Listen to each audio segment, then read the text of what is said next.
日本史学習に最高にもってこいのサイトサムライアーカイブスポッドキャストへようこそ。美しい自然にあふれてる縄文時代から波乱万丈な幕末まで全時代を網羅して日本史の隅から隅まで一緒に語り合いましょう。では早速日本史の世界へ。Hey everybody, welcome back to the Samurai Archives podcast. This is Chris, and today we're going to finish off our top 10 list of the best samurai films of all time. So hopefully you're looking forward to that. We'll be covering number 5 to number 1 for myself, Mike, and Michael. And before we get started, be sure to check samuraipodcast.com for all back episodes and further information about these episodes. What you'll also find at samuraipodcast.com are the ways that you can help the podcast. You'll find links to the Samurai Archives store, the t-shirt shop. You know, you can get all sorts of things that'll help you rep the podcast. And if you'd really like to help out the podcast, then please head over to patreon.com/samuraiarchives. I've got some pretty big goals in mind for the future, but I really need your help because a lot of the stuff that I want to do is actually pretty pricey. And every penny that goes towards the podcast literally goes towards the podcast. It covers all these things that I'm trying to do. And so all the help's appreciated. Every penny's appreciated. And, you know, even if you don't think that you're able to contribute, if you do want to go over there and just sign up, you can still get access to free content and updates. But anyway, let's get started with the episode. Enjoy. All right, so we're back. So today we're going to be giving our top 5 samurai films. And so, again, with me today is Mike and Michael. Say hi, guys. Hey. Hi. All right, so now that everyone is familiar with how this works, we did our last episode. So continuing on this time, we'll be going from number 5 down to number 1. So I guess since the precedent has been set, we'll start off with Michael. Okay, my number 5, I've cheated on this one because in Japan it was actually a television movie, but it did get a theatrical run in France and in England. So basically, its director is Kinji Fukasaku. And it stars Koichi Sato, Sanada Hiroyuki, and with assistance from the Japan Action Club. And it's known as Abe Ichizoku no Inbo, or the Abe clan. This is a total bloodbath. You know, we talk about those one against hundreds. This is like, I think, Fukasaku's masterpiece in samurai films. I mean, not only did a few. But basically, you know, this story is the Abe's family were members of the Hosokawa clan. And when Lord Hosokawa died, all his favorite retainers followed him in death in seppuku, except for old man Abe, who was excluded. He there becomes an object of ridicule by the clan. And he goes around, you know, trying to atone for, you know, not following his lord. And theoretically, by law, he's not allowed to. Finally, he's had enough and he goes and kills himself anyway. And instead of having the desired effect, the clan is in trouble with the new lord, and they're ordered to disband. The oldest son protests and is arrested and executed. So the rest of the Abe children, all their retainers and servants, barricade themselves in the house. And to put a twist on it, Koichi Sato is given the lead command of the squad to attack the house, and Sanada Hiroyuki is the next eldest Abe clan member. So here we have like maybe all the women and children kill themselves. The last like 45 minutes or 30 minutes is just like 13 assassins, only without such a happy ending. As the Abe family battle against like hundreds of mounted samurai coming in from all directions. And, you know, being in the hands of Sanada controlling the Japan Action Club, the fighting is fierce. I mean, it's actually quite bloody for television or theatrical, as it was released a theatrical movie everywhere outside of Japan. And it's probably, you know, Fukasaku's most obscure film also, which is a shame because this one deserves to be up there. I think it's easily the best thing he ever did in the Chambra Jidaigeki mold. Another one that I haven't heard of, but it sounds good. Sounds great, actually. Yeah, this is amazing. First time I saw this, it blew me away.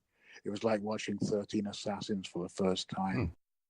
Yeah, and I think Sanada Hiroyuki is such a great actor, but we also know that he is a phenomenal swordsman. He's amazing in this one. And, you know, they used like there's a lot of, you know, a big duel between him and Sato, where they used nanginatas. That's different. Yeah, I mean, they use, short spears, long spears. I mean, but it's just, one of those phenomenally blood-drenched endings that we all love. So that's my number 5. All right. Okay, Mike, you're up. Okay, so this is my first Kurosawa film to make it on the list. And of course, this one is the 1980s. I picked Kagemusha as mine. I know some people said it was the dress rehearsal for Ran, but I think out of the two, I prefer Kagemusha, mostly because I was a Takeda junkie when I started getting into the history. I actually prefer it too. I feel like it is a better film than Ran. Me too, actually. Because it's one of the few Kurosawa films that really doesn't he doesn't rely heavily on Mifune, but also I think the set design is phenomenal. The costuming, of course, is on point, and the acting and the fact that I think it's one of the earlier films to actually have the same actor on set at the same time, and so I think it did really a phenomenal job at it. One of the only parts I didn't like was, I think, the dreamscape thing, that really weird dream scene with the weird coloring and the lightning and trees and all that. It kind of, I think, pulled away from the historical aspect of it as a jidaigeki. I actually didn't think about that, but I do remember that now that you mention it. Yeah, it kind of drew me away from it a little bit, but I think otherwise it is far superior. And of course, you have the Battle of Nagashino at the end, and always depicted. And I think if anyone's a Takeda junkie, or if they like Kurosawa films, they have to definitely watch Kagemusha. It was required watching when I was teaching Japanese history at the university. We actually had to watch Kagemusha in its entirety, and we were running out of time, so I stopped it right at the Battle of Nagashino, and everyone's like, "We want to stay late to watch the ending. We have to know what happens." And so, even younger students, 18, 19 years old, were drawn to this film when I showed it. I always felt like Kurosawa's later films in the 80s were his weakest as far as samurai films go. But I did, I give him the respect for Kagemusha. I did like it, but I feel like compared to the, his old stuff, it just doesn't hold up. That's just my opinion, though. Oh, I totally agree. In comparison to things like Throne of Blood, Seven Samurai, Yojimbo, Sanjuro, it's much more flawed, and you can see how much older he's getting and how, I guess, tired. And I believe around that time his eyesight was going, so he was really having a lot of trouble filming, and that one was most famous, I think, for having financing issues. Right. Didn't he get, I don't even remember, was that the one where he got like Spielberg and others to throw in? Yeah. All those directors who were fans of his earlier stuff. That's right. And the whiskey commercials. It was also, the original lead role played by Nakadai was actually written for Shintaro Katsu. Wow. Yeah, Kurosawa always wanted to make a film with him. So basically, Katsu shows up on the first day of shooting, and he brings his whole camera crew with him because he wanted to critique his own performance at the end of the day. So Kurosawa sees the camera crew and walks over and goes, "What are they doing here?" And Katsu explained what he was doing, and Kurosawa goes, No. There's only one director here, and it's not you." And that was that. At that point, Katsu just lost it and marched off with his whole camera crew, took him with him, and never came back. So Kurosawa was going crazy, calling him up, and he wouldn't return his calls. So then he went to Mifune, and Mifune was making Shogun. Right. Kurosawa just lost it. He said, "What, you're making that British piece of shit, and you should be working for me." Probably Mifune's worst role ever. Yeah, and Sure, it was a fat payday, though. Nakadai stepped in. But I agree. I think it's my favorite Kurosawa film by a long shot. It's one of my favorite films on Takeda, which incidentally, for Takeda junkies, my fourth and third choices are going to revolve around them. All right, so my number 5 is actually a new movie from last year, 2017, and I'll admit that's probably why it's on the list, because I've seen it recently, and I really liked it. But it flips the script and casts Ishida Mitsunari as the good guy and Tokugawa Ieyasu as the bad guy, which actually worked really well. It's Sekigahara from 2017. And I thought it was really well done. The one thing about this movie that really struck me was the way the battle scenes were filmed. And very little to no CGI was used. So the way I kind of explain it is like it would be phenomenal for like 2002. So so the battle scenes are really good, but I mean, in this age where we're so used to seeing CGI battles, like epic CGI battles and this and that, this film actually doesn't do any of that, but they're still really well done. So, like I said, I guess the best way to explain it would be to say it would be spectacular for 2002. So for 2017, they're really good, but you kind of feel the lack of CGI because it's just something we've gotten so used to. Which, you know, might be just a flaw of the viewer now because we're so used to that kind of thing. But it's a great film. The guy that played Mitsunari was awesome as the sort of the... I wouldn't put him in the lovable loser category. He's kind of like the idealistic, honor-bound samurai, whereas Ieyasu is like this slimy, gross trickster. And it really worked in the film. One thing that I didn't like about it, though, is they shoehorned in a weird romantic relationship between Mitsunari and a female ninja, Kunoichi. So that was strange, but it was real, and it really felt shoehorned. It didn't seem to serve any purpose. But that aside, the movie was great, and the actor that plays Shima Sakon was a total badass. He's probably one of the best modern samurai characters in film. A little over the top, I thought, but I thought he was really awesome as this kind of battle scarred, badass, angry old samurai. And yeah, I mean that's all I can really say about it. Battle scenes were great, but they feel lacking just because we're so used to CGI. And then that goofy female ninja love interest for Mitsunari. But other than that, it was a great movie. I highly recommend it. But again, I'm probably biased because I just recently saw it. But that's my number 5, so I'm sticking with it. I think that I've been meaning to watch that one, but I don't know if there's any access to it here in the States. Yeah, I'm not sure. Probably not. I saw it. I went to basically when I was in Japan last year. It was playing in the theater, so I was like, I am absolutely going to go see that. Had they had some CGI in there, unfortunately, because I feel like it's just something we're so used to at this point that it really would have benefited from some CGI battle scenes. But the fact that it wasn't CGI it says a lot about how great it actually was. It did some really good battle scenes. But I mean, I don't know. I guess I'm just kind of like beating a dead horse, but I just feel like we're so used to CGI and battle scenes nowadays that when they're lacking, you kind of feel it.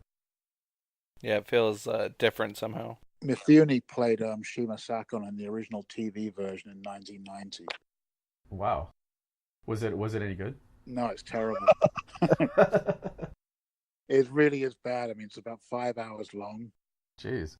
It has that love triangle. Sorry, the love thing with the ninja girl goes on forever.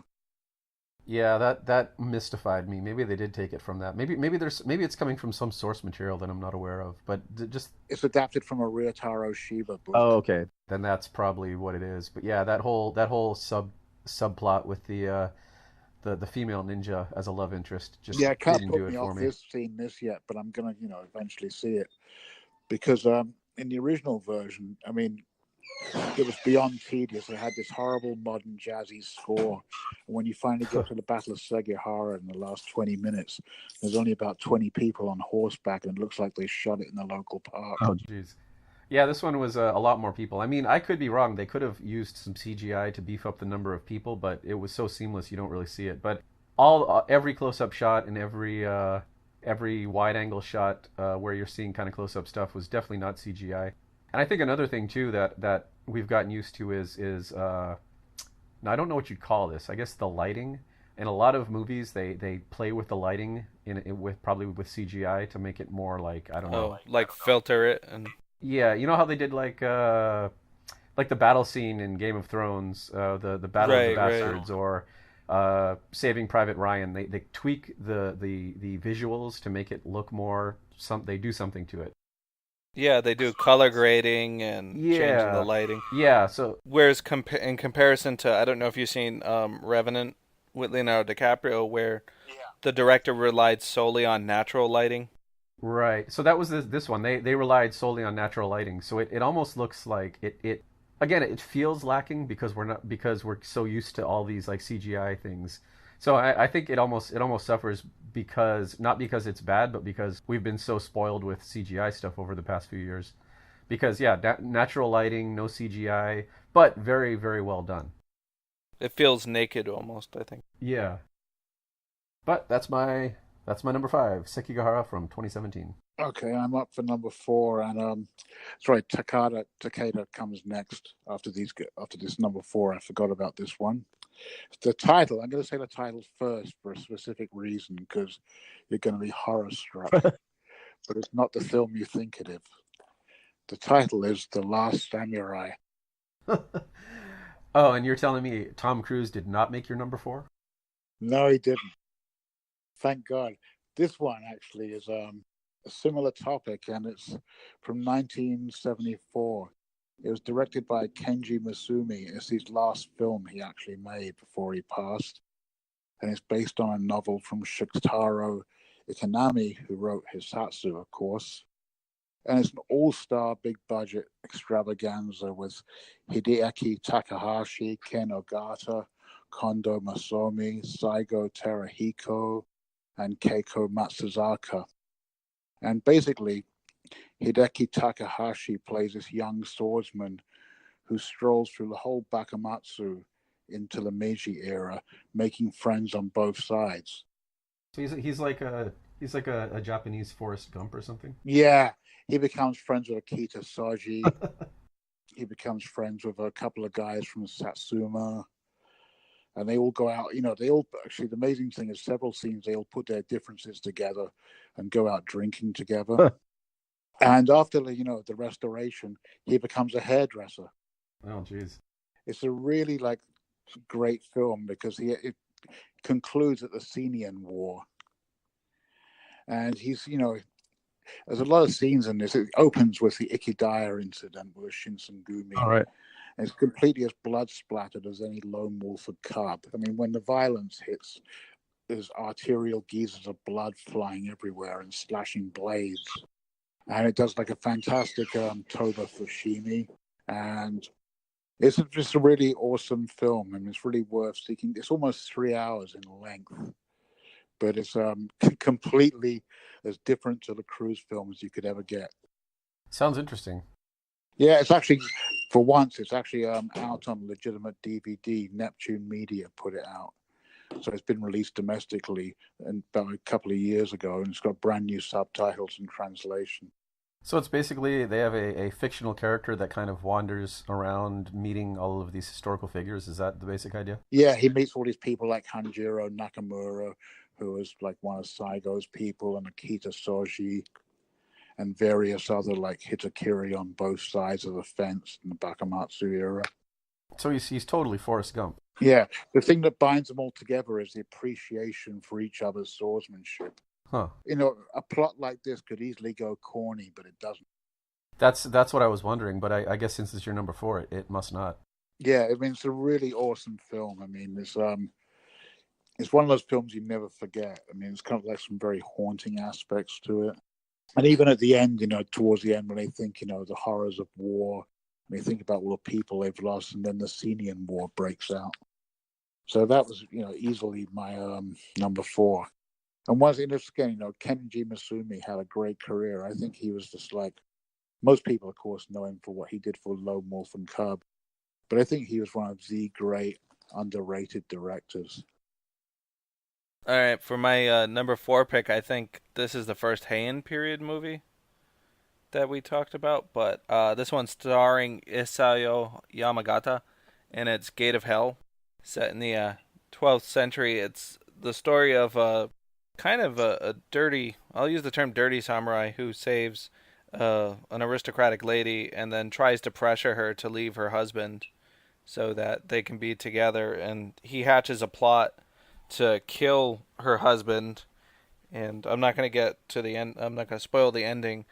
But I thought it was a really good film. It was nominated for one foreign language Oscar, and it won 2 Oscars for, I think, costuming and color.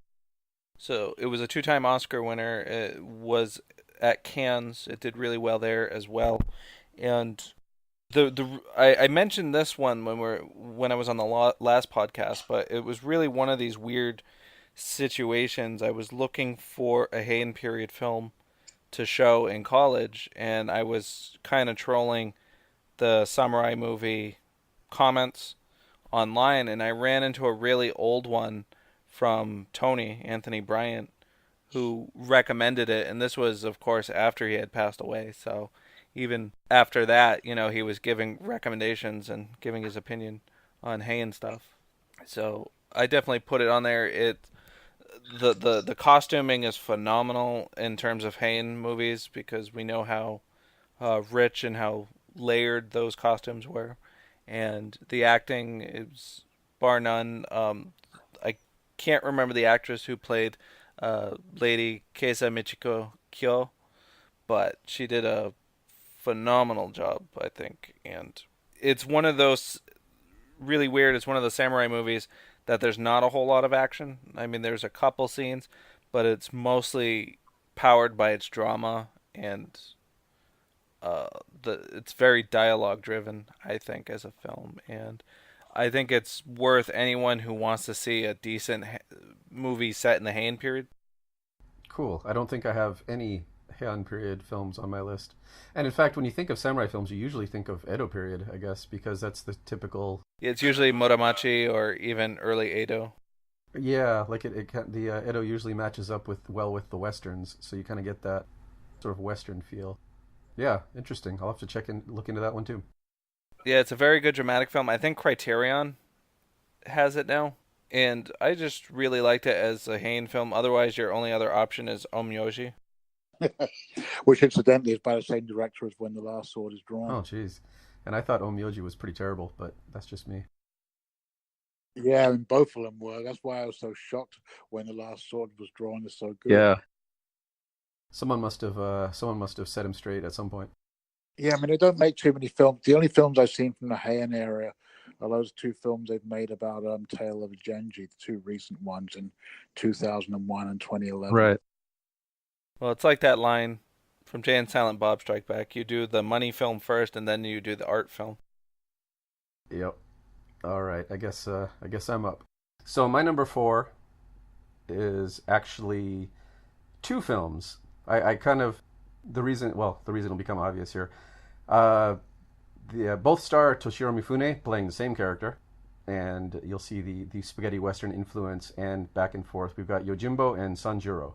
And the reason I kind of put them together is because in my mind I always kind of get them confused because they are vaguely similar. I prefer Sanjuro, but I think Yojimbo is a great film too, so I figured it'd be worthwhile to just kind of stick them both on there. But everyone should remember Yojimbo as the film that inspired. Well, I mean, I could be wrong, but was it A Fistful of Dollars? Yeah, Fistful of Dollars. Yeah, which I loved, Fistful of Dollars. When you look at Yojimbo, you can totally see the parallels there. And then Sanjuro as well, which, like I said, I kind of liked Sanjuro a little bit better, but I think Yojimbo has like the tighter plot. I kind of like the way that it's more of a set piece, and it's got a very straightforward plot. There's not a lot of exposition, but basically in Yojimbo, Mifune is, of course, a wandering ronin because, that's what he does. And he enters the town with these two rival factions, I guess, are competing to take over some kind of gambling operation. And he just hires himself to both of them, and, mayhem ensues.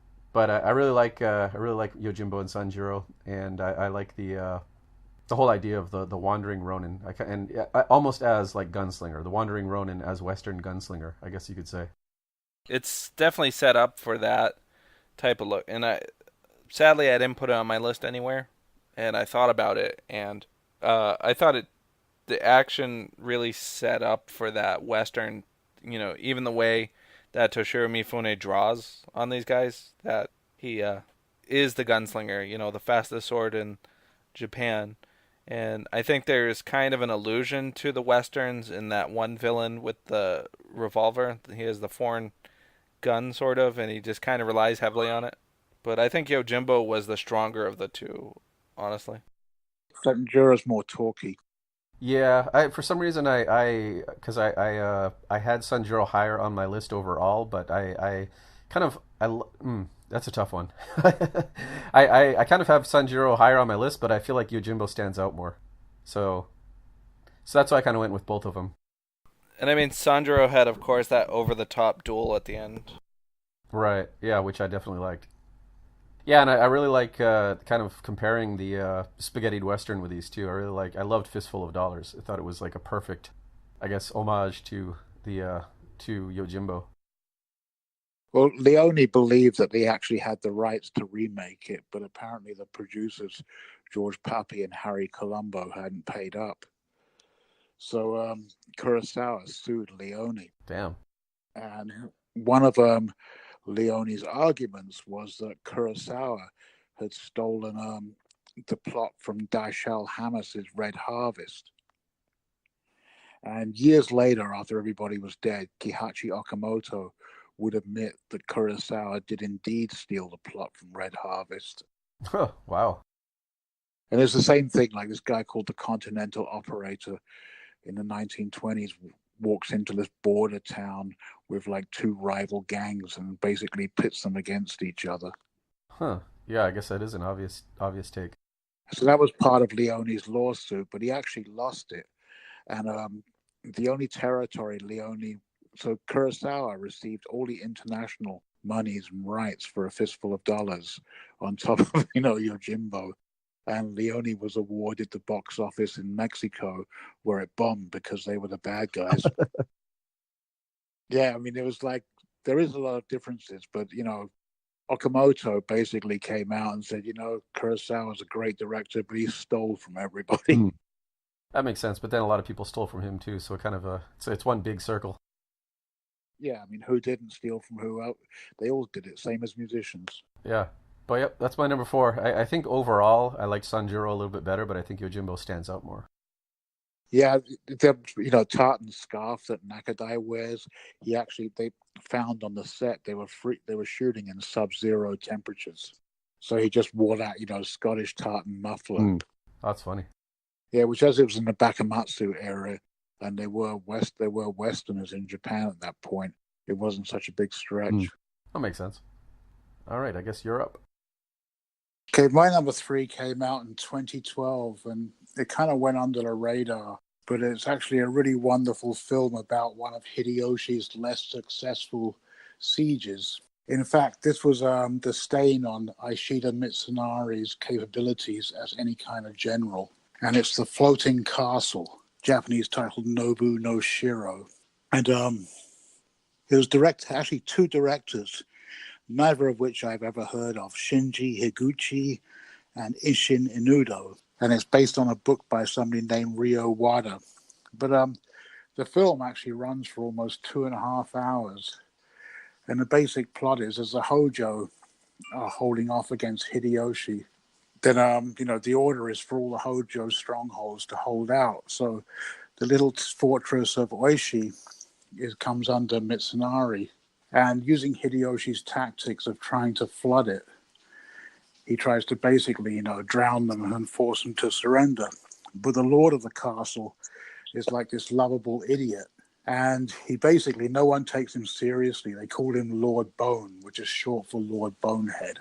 And he actually manages to, he was the only one of the Hojo castles that actually managed to hold out against Hideyoshi. And they only surrendered when they were told to by their lord. So it's actually been a really beautiful film. It's a big budget. The battle scenes are great. Koichi Sato as one of the main warriors is just amazing. And it's got all this like glib and black humor running through it as well. So this one I really highly recommend if anybody can track it down. I feel like I've seen it, but I don't remember it very well. It's been a while. What year was that again? 2012. 2012. Okay. Yeah, I feel like I've seen it, but it's just been too long. Yeah, I know it played on a lot of airplane flights between Japan and the US. I know a couple of people who saw it. I just actually saw it. I originally saw it without subtitles and just watched it the other day for the first time with subtitles. And I was actually so surprised at how good it was that it replaced Furin Kazan as my 3rd film. And it's great because you see Mitsunari, basically, he knows he's really screwed up and there's no comeback from this. And it's something that allegedly haunted him till the end of his days. Like all his generals lost faith in him because he couldn't overrun. I mean, they had like 20,000 men versus 200, and they couldn't win. So who does Koichi Sato play? He plays a warrior named Tanba, who's an expert with a spear and one of the Lord's retainers. There's an interesting side note to this. There's a female warrior, Kaihim. Historically, she actually routed the Sanada clan, killing one of their top generals during this siege. But here they kind of played down her role a bit and given more of a preference to the lord of the castle, Narita, who was played by Masai Nomura, who I can guess it must be some kind of comedic actor because I've never seen him before in anything. The actual scenes when they flood the castle are great, and they actually get the villagers to retaliate by bursting one of Mitsunari's dams, so the water comes back on them. I mean, it's just like this cat and mouse game. The finale to it is amazing. The actual lord, the idiot, sails out in this boat and just starts dancing and performing lewd songs in front of them, and he kind of wins the heart of all Mitsunari's troops as well as his own people. And he becomes too popular to kill. It's a pretty amazing story. What I also liked about it, it's a very like a tiger drama. They took you over the present day areas and showed you where all the scenes took place. That sounds like an interesting movie. Is that a comedy or is there just comedic aspects to it? It's just got comedic aspects to it. It's actually a serious film. You know, it's a real siege. They did a couple of changes just to make it fit the story better. Like the actual crazy lord, they changed his status. He was actually the brother of the actual lord of the castle, and here they make him the son for some reason. But aside from that, it's really... I mean, I was surprised. It was really good. The battle scenes are great. The comedy is real funny when it happens. And the acting is superb. Sounds like something worth watching. Oh, I highly recommend it.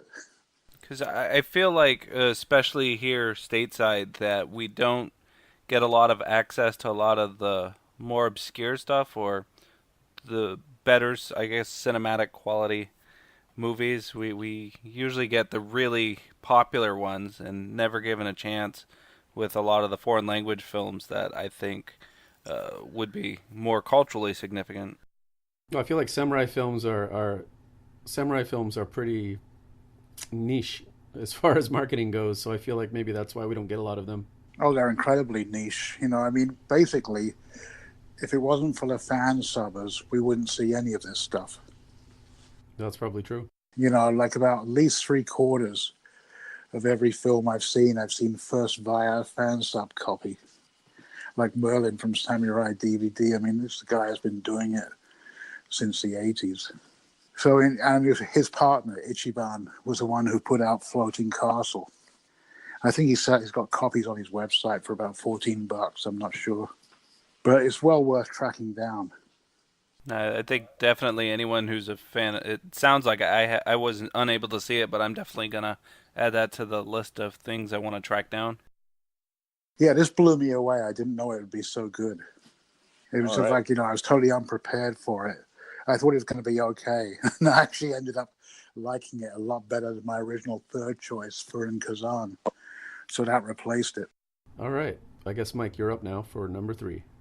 So for my number 3, I went for a Yoji Yamada 2002 movie based off a novel by Shuhei Fujisawa, and of course it's The Twilight Samurai, which I believe was the watch-along movie we had with the Samurai Archives.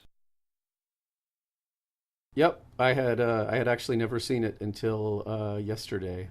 Yeah, I mean, the reason was I tried to watch it actually multiple times. I tried to watch it 3 or 4 times over the years, and man, I felt like that first 40 minutes just drags. I just couldn't get into it. But since I had no choice but to watch it yesterday, it turned out to be a lot better than I had thought originally. And I mean, for me, I'm always a Hiroyuki Sanada fan. I can watch just about anything with him in it. Spoiler alert, he is in the new Westworld season. Briefly. Doing what he does best. For 1.5 episodes. Yeah, very briefly. Not nearly as much as we were led to believe. I think he has about 10 minutes of screen time, period, through the 2 episodes. And it uses a lot of the Japanese version of cinematic cliches. So we have sort of the plucky loser. He's a poor, low-ranking samurai bureaucrat who builds cricket cages for extra money. I think he was also making umbrellas at one point.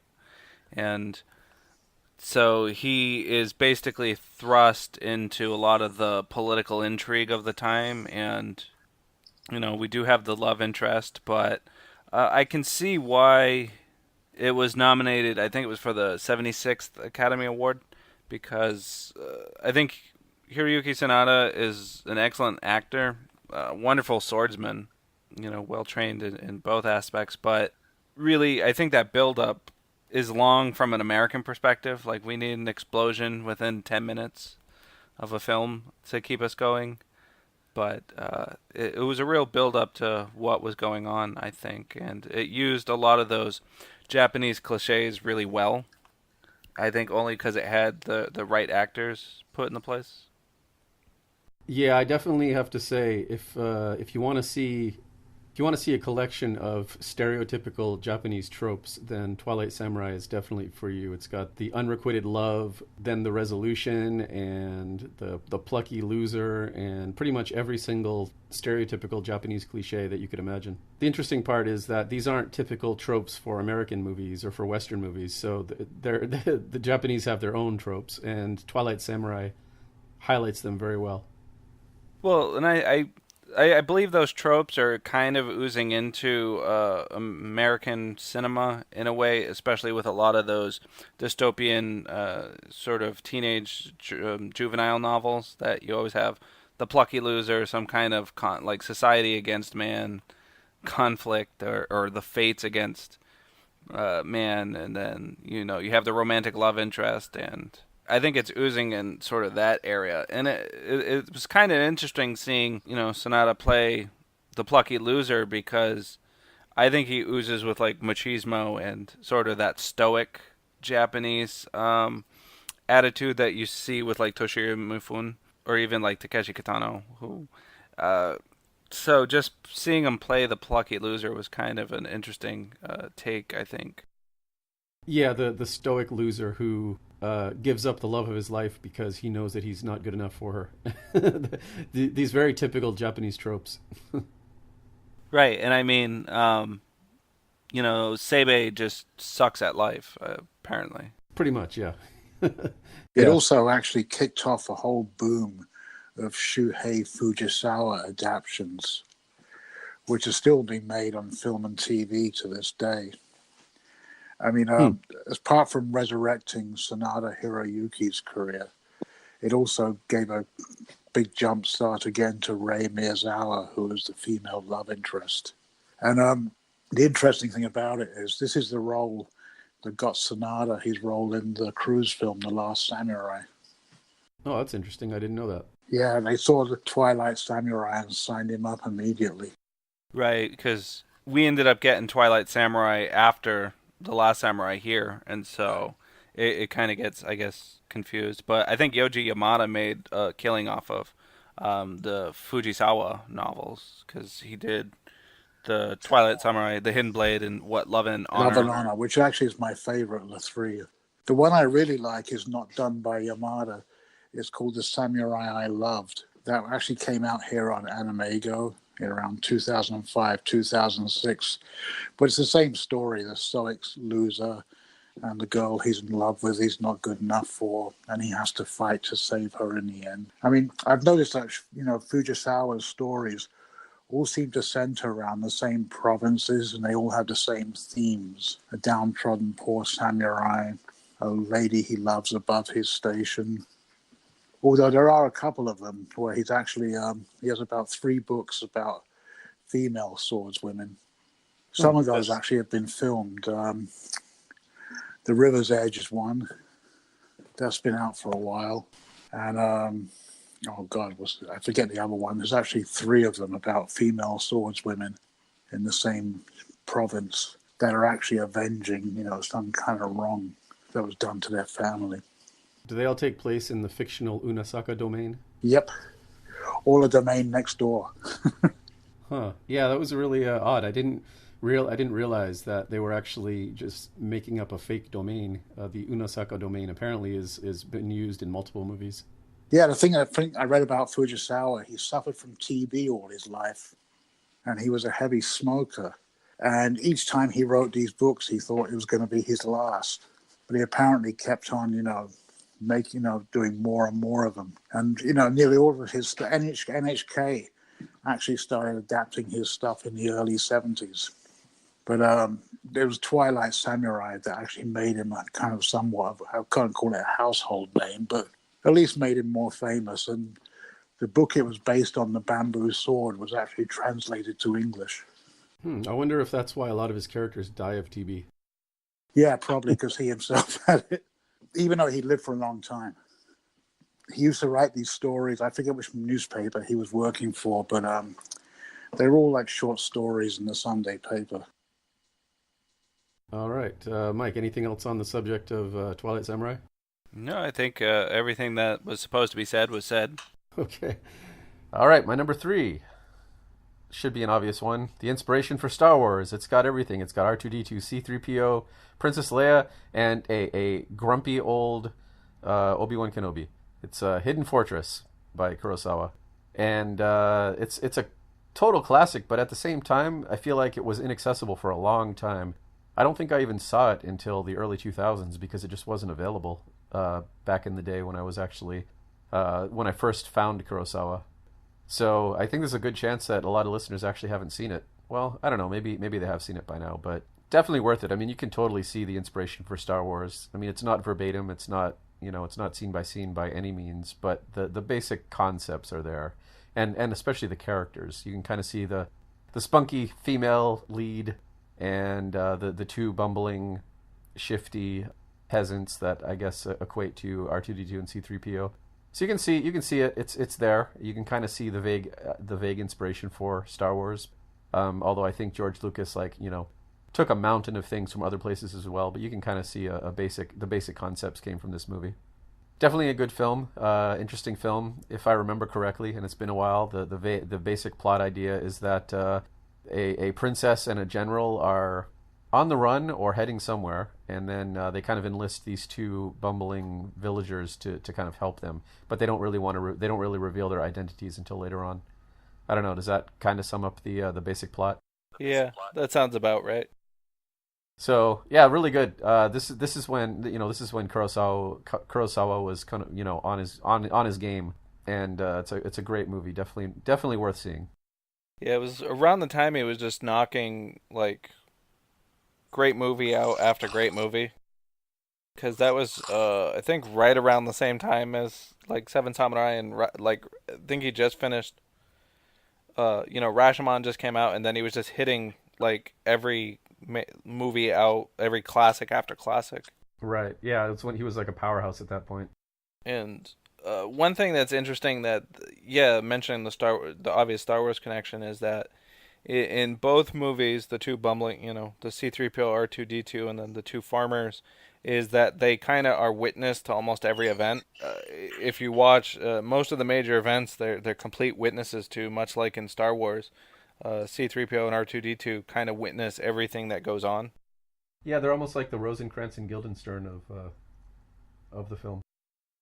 Yeah. Well, that's my number 3, Hidden Fortress.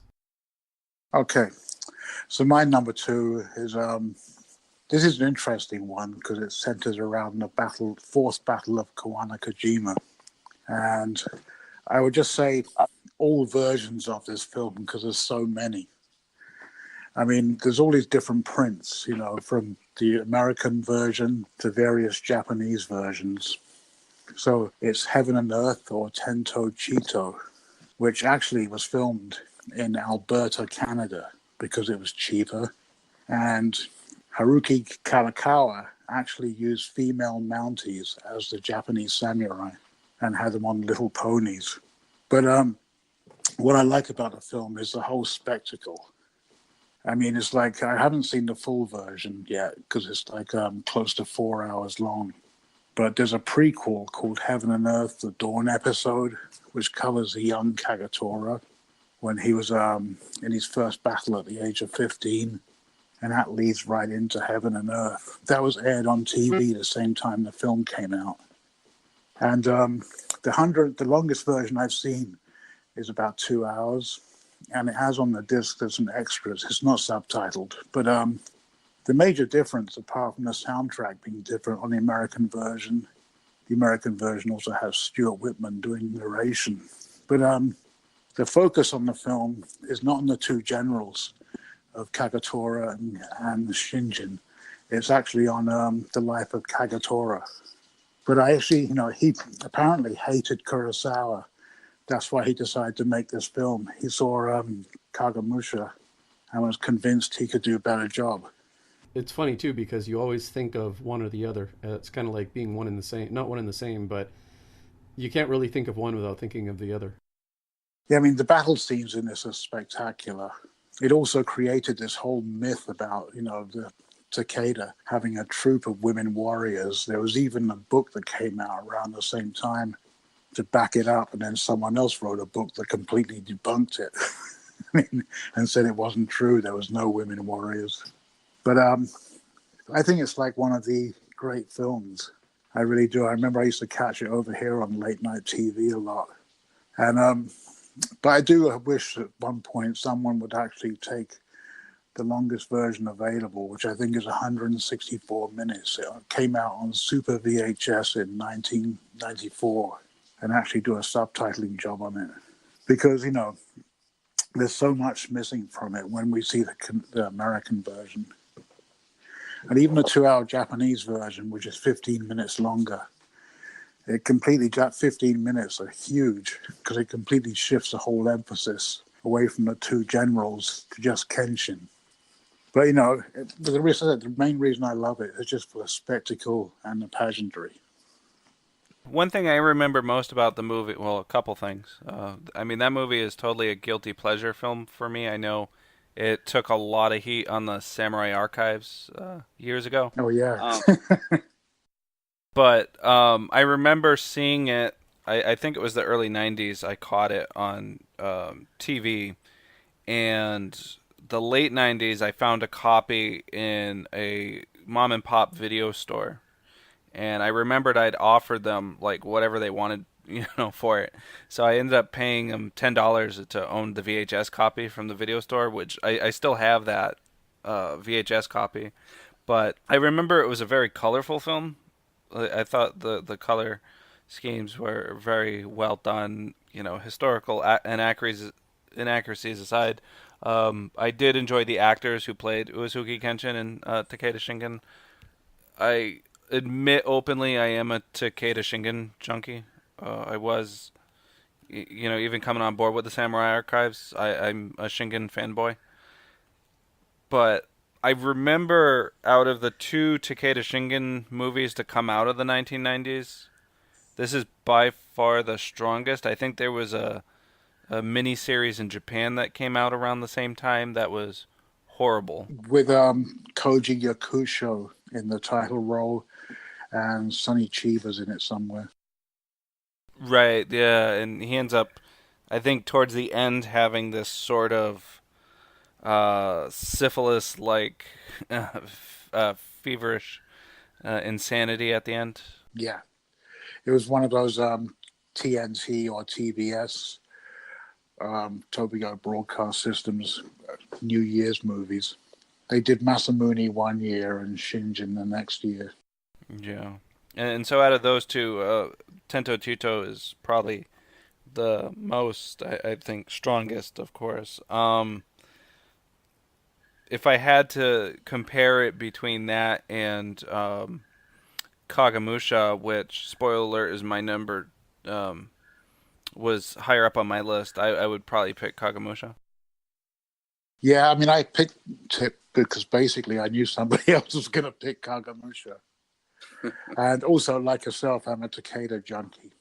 And I think they're just amazing. I've always been I've been a fanboy for Takeda and sometimes to an extent of Shinsengumi, even though they're hundreds of years apart. But I love the Takeda, and this is one of the best, films. There was actually a TV version in 2008. It was written by James Miki, who did the Aoi Tokugawa Sandai tiger drama and the Masamune tiger drama.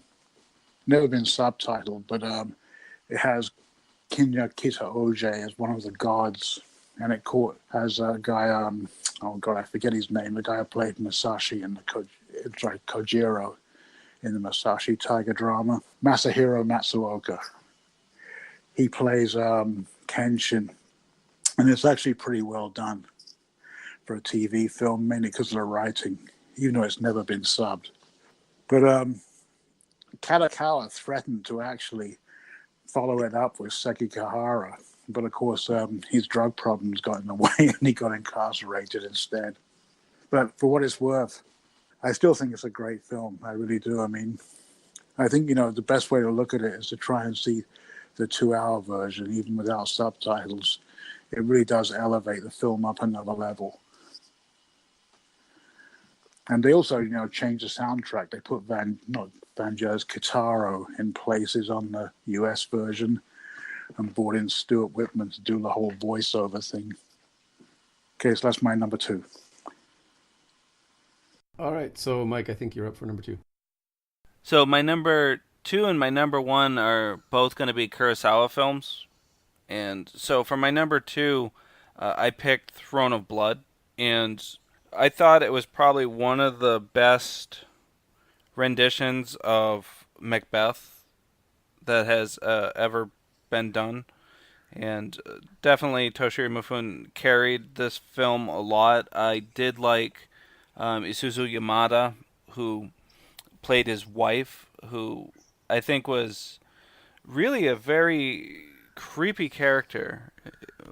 I think the first time I watched it, I was a teenager, and just her acting coupled with the fact that she was dressed as a traditional courtesan with, the blackened teeth and the shaved eyebrows, and just her lines and that scene, where she was washing her hands of the imaginary blood, it really added to an element of I'm going to use the word creepiness, I guess, that added to the atmosphere. And of course, the climax of the film is one of the best climaxes I have ever seen in cinema, where General Takatoki's men just turn on him in the fort, and because of the stunt work that was done and the production that went into it, you can definitely see it as a very dramatic action leading to the climax of the film. I mean, if you haven't seen it yet, too bad, spoiler alert. You had plenty of time to watch it, but when they're shooting the arrows at him, of course, they're really shooting arrows at him close to his head. They were running him along fishing lines to get into hit him in the armor.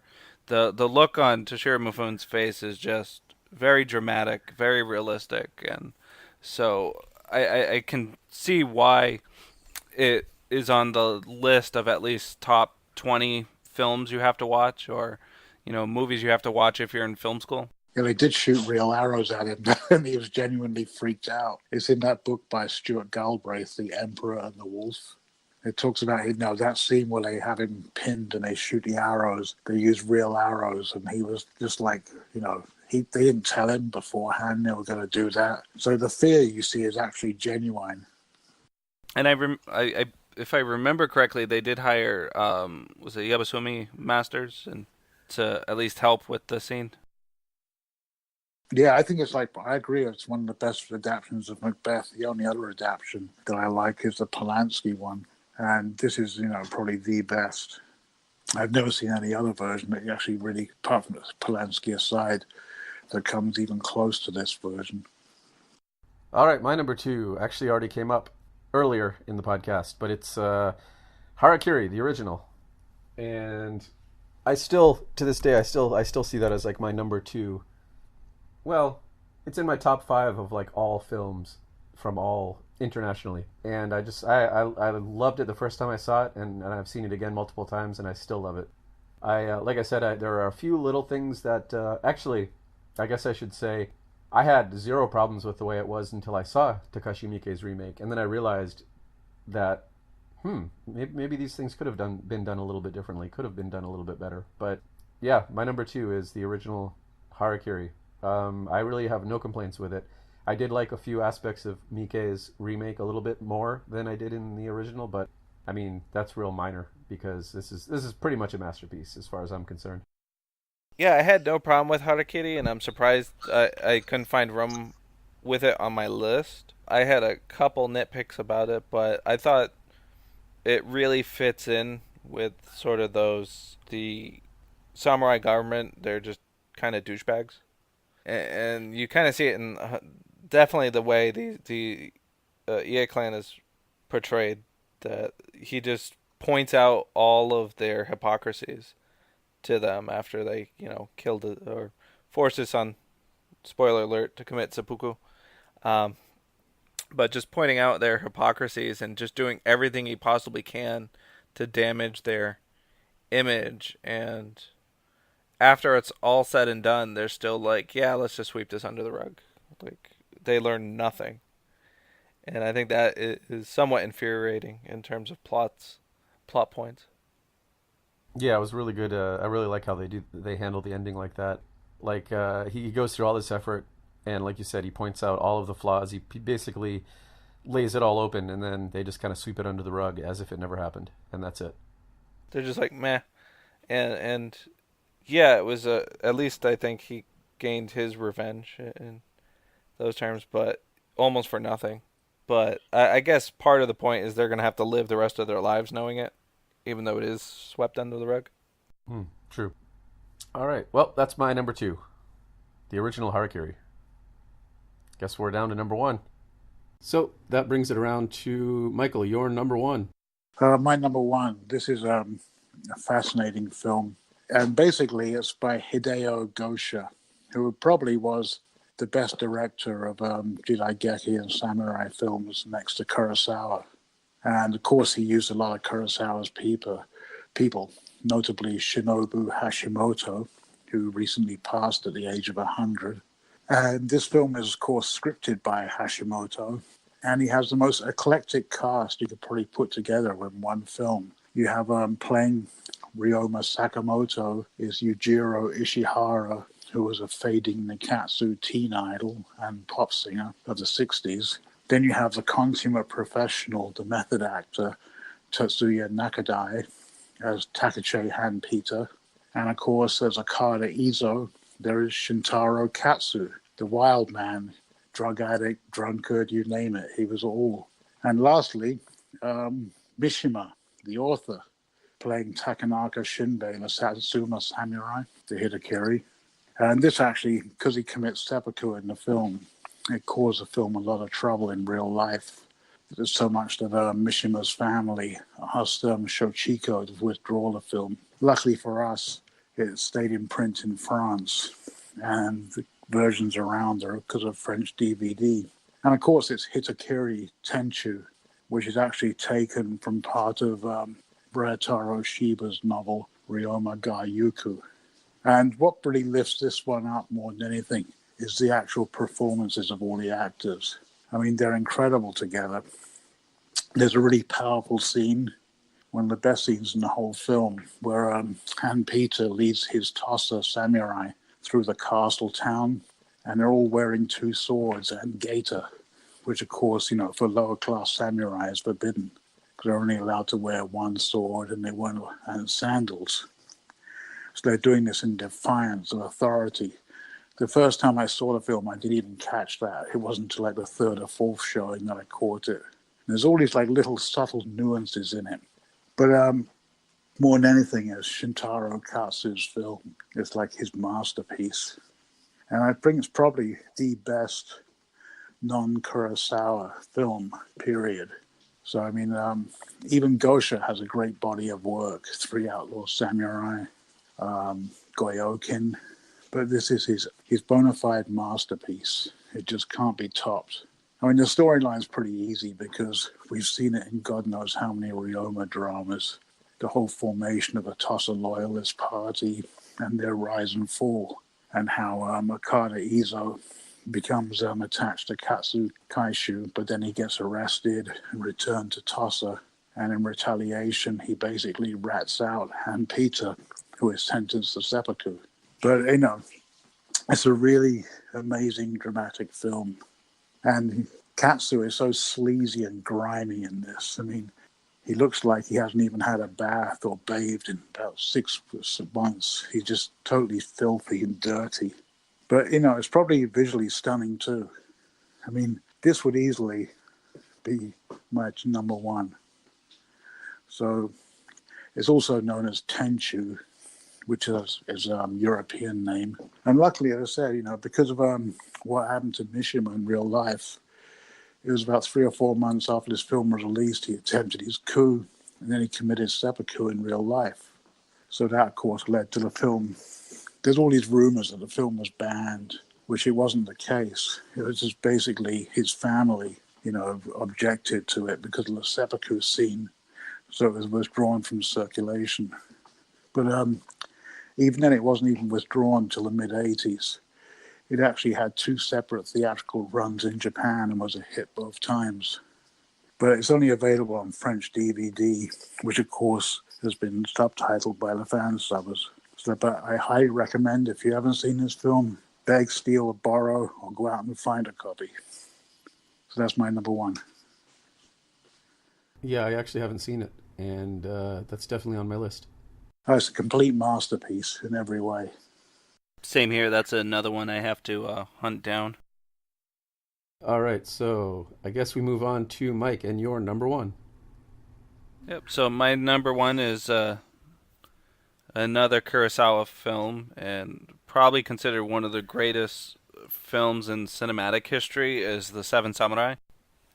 Really, there's not a whole lot I can say about it that people haven't already heard, but I thought it's one of Kurosawa's greatest movies. It definitely changed cinema. There's a before Seven Samurai and then after Seven Samurai sort of time in cinema that it changed a number of genres, created the genre, it reinvigorated stuff like westerns with the remake, The Magnificent Seven, and it also created a lot of the elements of the action film genre, like the slow motion or the widescreen and close-up action shots. And so really there's a reason why I think it's on the top 5 lists of greatest movies of all time, and I think it's still one of the top 5 greatest samurai movies of all time. Hard to dispute that. No, the ending scene where they're fighting in the rain was just like it's rarely been equaled. I mean, that's a phenomenal staging. There was this actual crossover spaghetti western called Stranger in Japan, where Kinji Fukasaku worked on. It was basically like not really a Clint Eastwood type bounty hunter, but whatever, this guy, sort of bounty hunter, ends up in Japan at the end of the restoration, and he gets involved with this samurai clan, the Yakuza clan, and Hidden Gold. But they recreate that whole scene from Seven Samurai, the fighting in the rain at the end, only they throw a Gatling gun in. So, but Seven Samurai has just obviously is the one that changed everything. I mean, at that time, we were inundated with all these Toei films and people running at Cheizo Kataoka, running around with plastic swords. And, so this totally changed the whole equation. It was the first most realistic, so realistic for the time. I mean, Kurosawa, with this and with the earlier Rashomon, was just, so far ahead of every other director. When you think of all the rest of the samurai films of that period, they were like TV westerns, like episodes of Gunsmoke. And he literally changed the whole dynamic. Yeah, even a lot of, the earlier ones from the 40s, like Chusengura, it was a lot more talking, not a whole lot of action. And so it really, in a way, elevated a lot of the action choreography. Of course, the scene with Kyuzo, the duel, stands out as probably, I think, one of the most best shot scenes in terms of the genre, or even the final battle like I said, with the rain, which is copied. I think has been copied in numerous samurai films. I think I'll make a case that Takeshi Kitano borrowed it for his version of Zatoichi, because there was a scene where I believe he was fighting in the rain. Yeah, there is. There is. There's also another big pivotal scene in that film, which has been used several times, which is actually based on a true story, is the hostage scene. The whole, like, sword of no sword bit. That was actually a real life story that happened with Yagyu Munenori, or his father, Seki Shusai, one of the two of them, I forget which. But and it also appears in several Yagyu films and dramas. But it was great that they worked that in there. And I said, if you notice in the crowd, while the hostage scene's going on, you'll see an extra who is Nakadai. He's spotted just for like a few seconds. You can see him in the crowd. Yeah, I remember that from the audio commentary when I was watching with Seven Samurai. He points that out, and then I was like, "Oh, cool! I never realized that." Yes, I mean, Kurosawa himself said he never studied history. He hired people to do it for him, and then come back and tell him what to do. Well, it seems to have worked. But he thought, they came back when they decided to work the hostage story into it, but basically that ending is just phenomenal. That fight in the rain. I mean, I don't think I can think of anything that beats that, really. This is like a stand-alone, amazing set piece. And I think they had the right group of actors for that, job. I can't think of a single person I hated in that film. Takashi Shimura, of course, as the leader. And, of course, it's one of, looking back, it's one of Mifune's earlier works, but you can see really why he would go on to be as popular as he did, playing the farmer turned, warrior, not so much samurai. But, again, spoiler alert, if you haven't watched it, then, too bad. But really, I think it was a standout cast. One of my other favorite scenes was when they were testing people that they were trying to hire, and they were hitting them with the stick as they come in the door, or trying to. And I think it was going all the way back. I think it was it Yoshio Inaba that was just standing there laughing, like no tricks? Yeah, no, there's also, remember that Musashi Tiger drama? They actually borrowed the whole script of Seven Samurai for the pilot episode and got sued by Kurosawa's estate. But, of course, they didn't do it nowhere near as good. Aside from his TV limitations, just the acting was nowhere near. Right. Oh, that was the newer Musashi? Yeah, the 2003 Tiger drama. The first episode is totally a reworking of Seven Samurai. Right down to the fight in the rain and all that, everything. They put, Musashi and Matahachi in it, but it just doesn't work. It's like it was a bad idea. They shouldn't have done it. Well, it got him sued too, so apparently not. Yeah, they had to pay NHK had to pay a lot of royalties on that. All right, Mike, anything else on Seven Samurai? Nope. All right, that brings us to my number one. How could it be any other film? I also went with Seven Samurai for my number one. Yeah, I mean, it's there's not much you can really say about it because it is an obvious choice for number one. But I remember I saw that when I was in high school. I think it was one of the first samurai films I'd seen. I think I probably saw maybe Ran or Kagemusha first. But I remember me and my friends actually in high school watched Seven Samurai multiple times.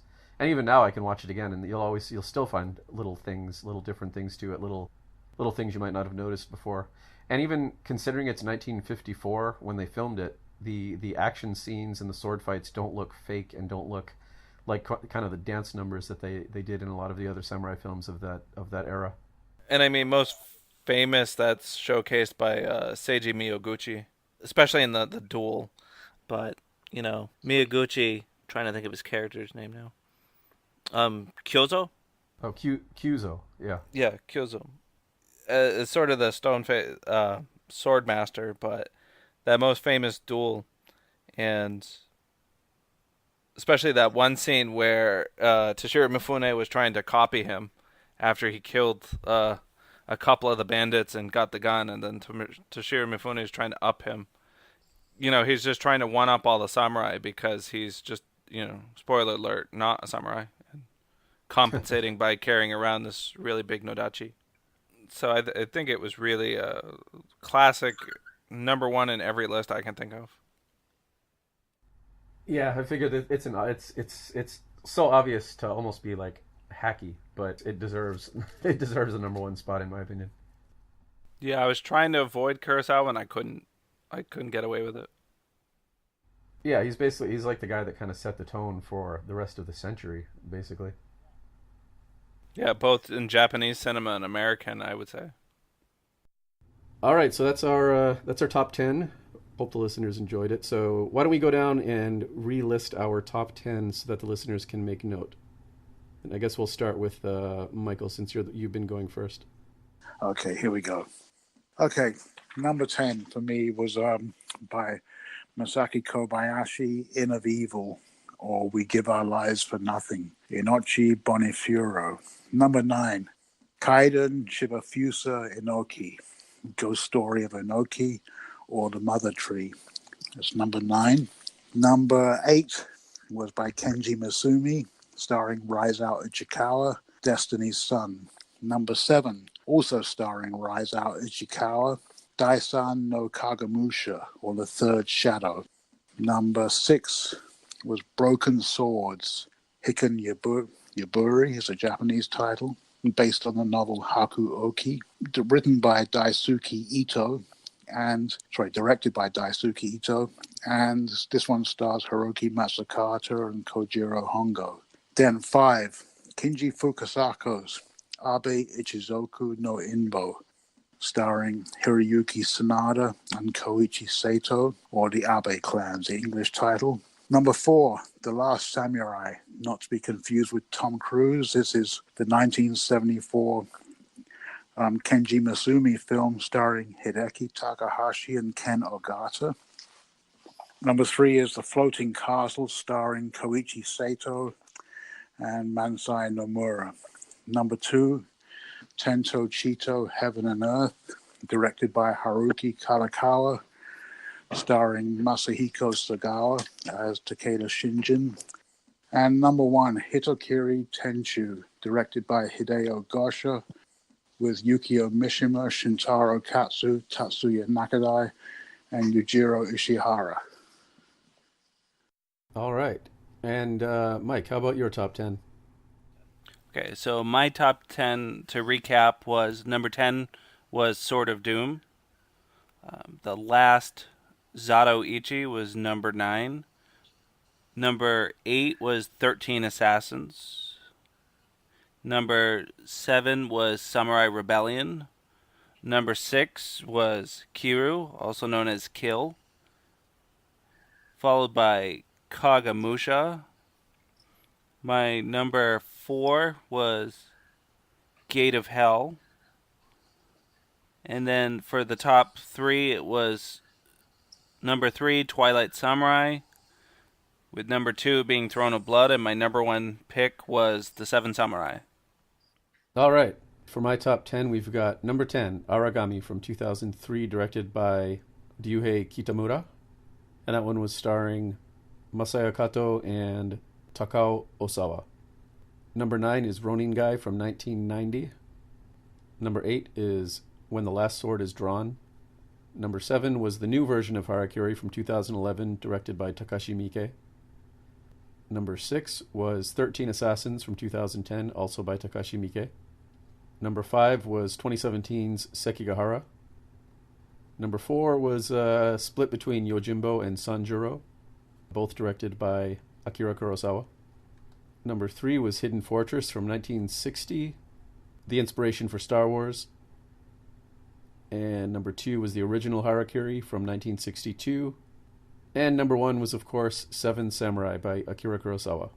All right, and I also polled the listeners before this episode to get a consensus on their top 5. So, the listener top 5, this is what they came up with between Twitter and Facebook. Number 5, 13 Assassins. Number 4, Twilight Samurai. Number 3, Harakiri. Either one. It was a lot of people didn't discriminate between the new one and the old one, so I just had to go with Harakiri. Number 2 was Yojimbo, and number 1 was Seven Samurai, which is not surprising. All right, so let's give our honorable mentions here. So, Michael, what did you have for honorable mention? Oh, God, I got quite a few, actually, but get through them as quickly as possible. Let me start off the whole Kiyoshiro Nomuri franchise, directed by various directors from Issei Mori to Kenji Misumi, and starring Raizao Ichikawa as the Full Moon Swordsman, also known as Sleepy Eyes of Death or Son of Black Mass. And another one, which narrowly made my top 10, was Portrait of Hell, starring Tatsuya Nakadai and Kinosuke Nakamura. It's part kaiden, part historical drama, and part horror movie, as Kinosuke Nakamura plays this really horrific lord who wants his Korean painter to capture hell. This is in the Heian era. And so to inspire him, he decides to burn his daughter alive in front of him. There's also an appearance from Tejimaro from Rashomon. It's written by the same author who leads a raid of bandits. So it's almost like a companion to Rashomon.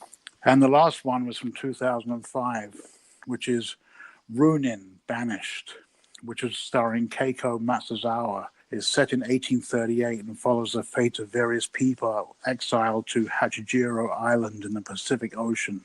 And basically, Matsuzawa is an ex-prostitute courtesan convicted of arson. And this charismatic stranger arrives on the island, and they plot several escape attempts, and of course they're caught. But it's just a really beautiful film. And lastly, my former number 3, now demoted to the ones that missed the boat, Furin Kazan, or Samurai Banners, with Nakamura Kinosuke again, and Mifune. All right. And so, Mike, how about you? Before I begin, honorable mention should go to the Keanu Reeves movie, his version of Chusenguro, the 47 Ronin, simply because without it bombing as horribly as it did, we wouldn't have John Wick 1, 2, or 3. I can get on board with that. So my honorable mention goes to Sonny Chiba in his Lone Wolf and Cub series. I truly enjoyed it for being totally over the top and just being classic, Sonny Chiba Chambara.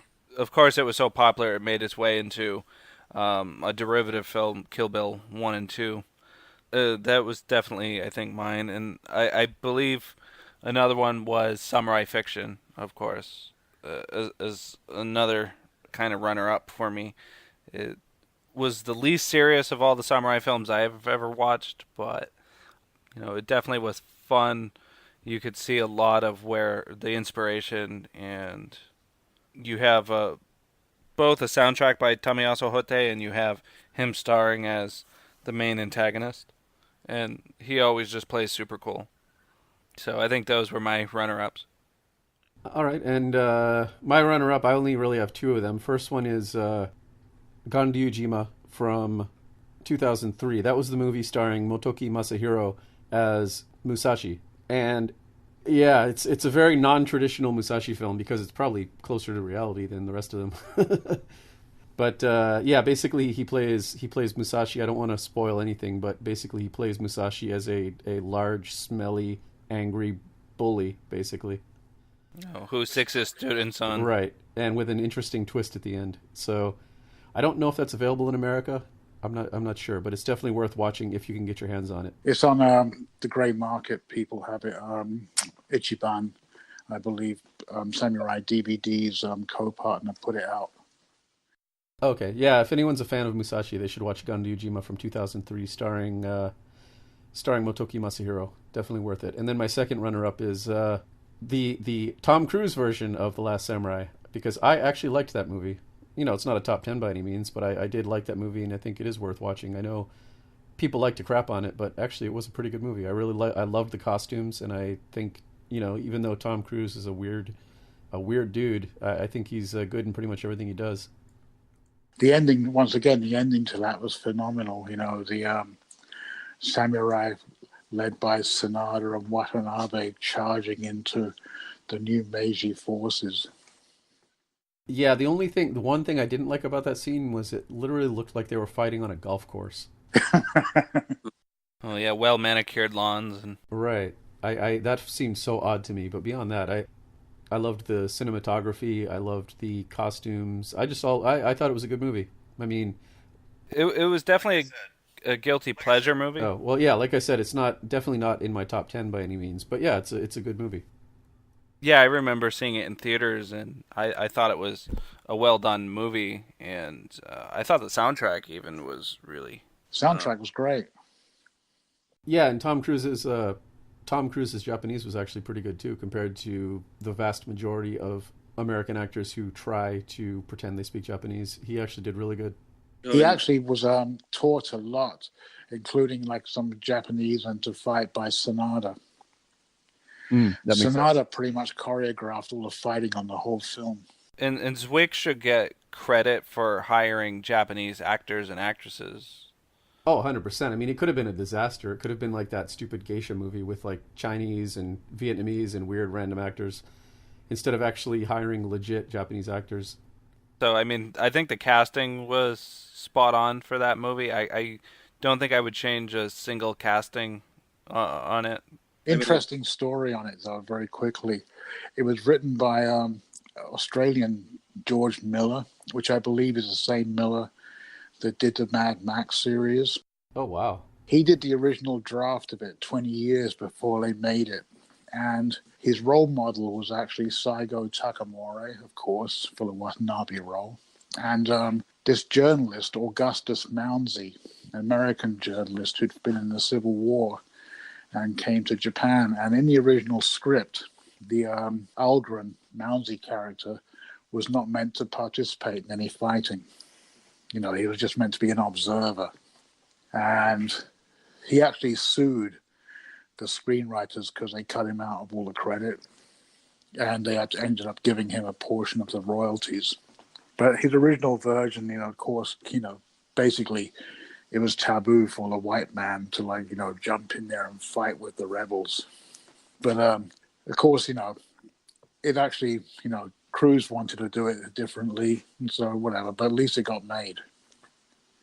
Yeah. And I think it's a really excellent film, actually. Looking at it all these years later, I went from loathing it to actually liking it. And I'm really appreciate it because thanks to the success of that film, we had so many films come out legitimately on DVD, which would never have happened without that. So if nothing else, it brought like a whole flood of Japanese films to everyone's attention. Especially the whole Sanada catalog or Sonny Chiba or all kinds of stuff. Between that and Kill Bill, even stuff like the Shadow Warriors TV series got released. Yeah, Twilight Samurai probably wouldn't have been here if it wasn't for that. No, it wouldn't have. It wouldn't have stood a chance. It wasn't for that last Samurai film. That was a deal breaker. Hopefully, something similar will happen when the Shogun TV series airs next year. Yeah, assuming it's not a disaster or it doesn't get protested on Twitter to the point where they decide not to make it. Yeah, I heard Tom Hardy rumored for the role, but now I hear he's retired from acting. So we have no idea who's going to be casting it yet. All right, so I guess that's it for the episode. So thanks for being on. Thanks for participating. Thank you, everybody. Thanks for having me. Bye-bye. All right, and that's it for this episode. So that's it. That's the top 10 samurai films of all time, according to us. A lot of those movies aren't available, so it might take some hoop jumping in order to get your hands on them, but it's definitely worth it. But if it is available through Amazon, and you're so inclined, head over to samuraipodcast.com and make your purchase through the Amazon link over there. Doesn't cost you anything extra, but it does kick something back to the podcast. And again, like always, I want to thank the patrons on Patreon for their support. And if you think you might be interested in helping out the podcast, or even just checking it out, head over to patreon.com/samuraiarchives and see what's over there. Because like I said at the beginning of this episode, I've got some pretty big plans for the podcast, but it's not something that I can pull off without your help. So head over to patreon.com/samuraiarchives and see how you can help out. And lastly, I want to give a shout out to patron Marty Brennan. Thanks for your support. It's greatly appreciated. Alright, so thus ends another episode of the Samurai Archives podcast. Catch you later.